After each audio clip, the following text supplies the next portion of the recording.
د طالبانو امر بالمعروف تازه بیا د ګیري په اړه څه خطرناکه پریکړه وکړله. خلک ولې بیا غوسه کړل؟ څه محدودیتونه بیا وضع کړي دي؟ ویډیو وګورئ ترڅو خبر شئ. د طالبانو د مشر ملا هیبت الله اخندزاده د نوي فرمان تر صادرېدو وروسته د طالبانو سخت ګیرې ډېرې شوي او هغه کسان چې ګیره خیروي او یا هم دریشي اغوندي له توهینامیز غبرګون او حتی په ځینو مواردو کې له وهلو ډبولو سره مخ کیږي. طالبان هغه کسانو ته چې ګیرې خیروي او دریشي اغوندي د بهرنیانو نوکران خطاب کوي. دغه 14 مادهیز فرمان د مارچ په میاشت کې صادر شوی او په هغه کې ټینګار شوی دی چې د امر بالمعروف او نهي عن المنکر فریضه هېره نه کړئ. یو دولتي کارکونکي چې وینه غوښتل نوم یې په ریپورت کې واخیستل شي، دوی چې ویلې ته وویل زه نن شاهد وم چې طالبانو یو تن چې منظمې جامې یې اغوستې وې او ږیره یې تراشلې وه ووهه.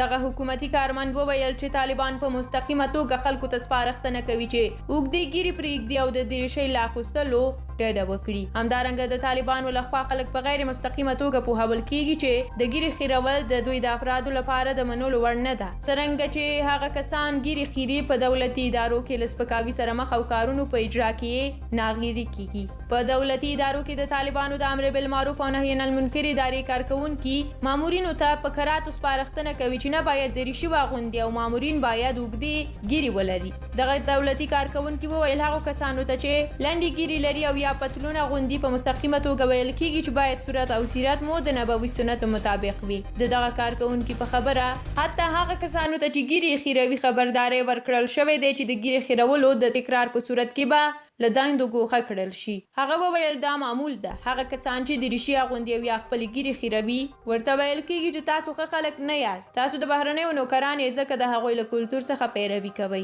او موږ سره په تقابل کې یاست. دوی خلک مجبوروي چې د طالبانو په څیر جامې واغوندي. طالبانو بیا په شفاهي توګه ښوونځیو ته سپارښتنه کړې ده چې ښوونکي دې وروسته له دې دریشي نه اغوندي. که څه هم دغه سپارښتنه قطبي نه ده، خو ښوونکي وایي چې هغوی ته توصیه شوې ده چې د دریشي له اغوستلو ډډه وکړي. د کابل ښار یو ښوونکي فروتن دوی چې ویلې ته وویل چې په ښوونځیو کې ترسره شویو مجلسونو کې ویل شوي دي چې ښوونکي باید کمیس او پرتوګ واغوندي او دریشي ممنوع ده. هغه کسان چې دیني مضامین تدریس کوي باید ږیرې او لونګۍ ولري او چپنې واغوندي. دغه ښوونکي وویل ښوونکو سره د طالبانو چلند داسې دی چې هغوی ته پکې په غیر مستقیمه توګه د ږیرې پرېښودلو سپارښتنه کیږي. د ږیرې پرېښودل اجباري نه ده، خو له هغو کسانو سره چې ږیرې لري ښه چلند کیږي، اما هغه کسان چې ږیرې خیروي هغوی سره بد چلند کیږي او بالاخره ورڅخه پوښتنه کوي چې ولې ږیره نه پرېږدي. ښوونکي فروتن زیاته کړې ده چې یو ښوونکي چې ږیرې خیرولې وه دولتي ادارو ته 3 ځله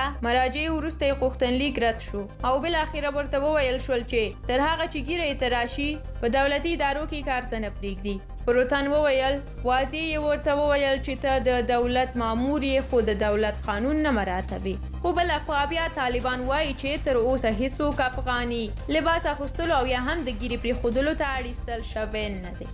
له تاسو ډیره زیاته مننه چې ویډیو مو تر پایه ولیدله. تاسو د طالبانو دغه ډول امرونو په اړه څه ویل لرئ؟ خپل نظریات مو په کومنټ کې ولیکئ. تر بیا یو بلې ویډیو د خدای په امان.